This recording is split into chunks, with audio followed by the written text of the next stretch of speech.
The MMO is a genre that is synonymous with sucking the essence out of your life. Warframe itself is no different. It isn't exactly a bona fide MMO, despite having some traits that are common with games of the genre.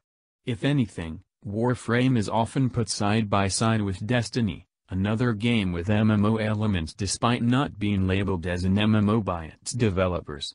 Even though it possesses some attributes that current mainstream MMOs also have, Warframe's true identity is that of an MMORPG. That isn't to say that Warframe will never be an MMORPG, the issue is that besides the obvious player difference, Warframe does not exactly meet all the requirements of an MMO. An MMORPG can be defined with the following rules. 1. The game must be designed for the long haul, that is with future planned large expansions. For a game with a long lifespan to continue to make loads of money, content must be supplied to keep the players occupied and satisfied. Every MMO on the market follows this rule.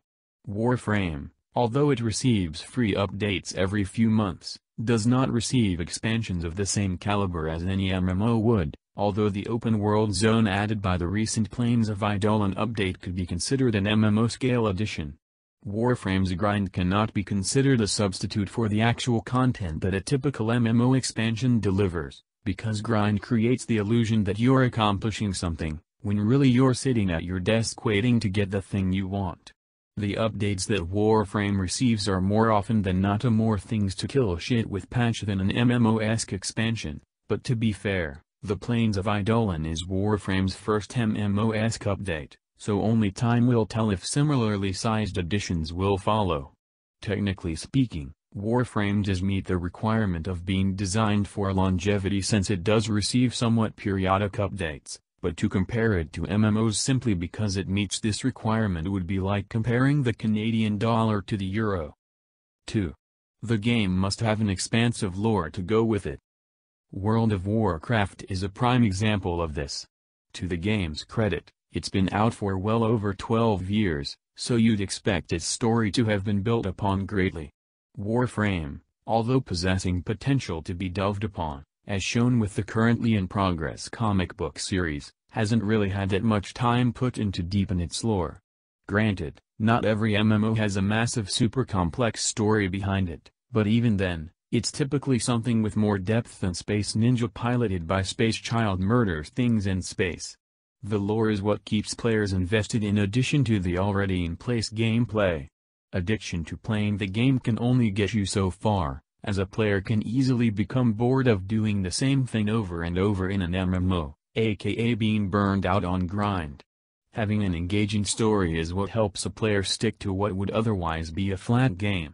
To put it simply, if you can get a player to put their time both in playing your game and reading about the universe of your game, they're more than likely going to be interested, and thus, invested in what you have to offer. 3. The game must have a noticeably large following to support it.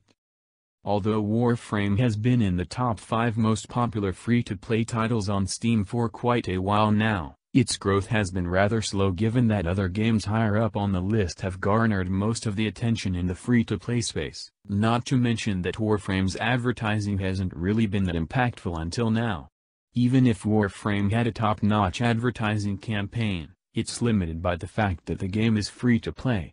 For a game like Warframe, anyone can jump in and play due to the fact that there is no subscription or expansion fee for the game.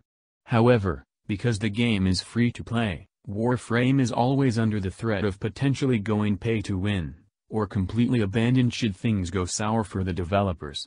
Granted, that isn't likely given the game's current stage of development, but that does not rule out the possibility, although at this point the chance is basically negligible. There have been cases of stellar free-to-play games dying due to mismanagement or other issues. Strictly speaking, Warframe is an MMORPG. While it's taking baby steps into being a bigger game, it'll be a very long time until it can reach that point. Thank you for watching.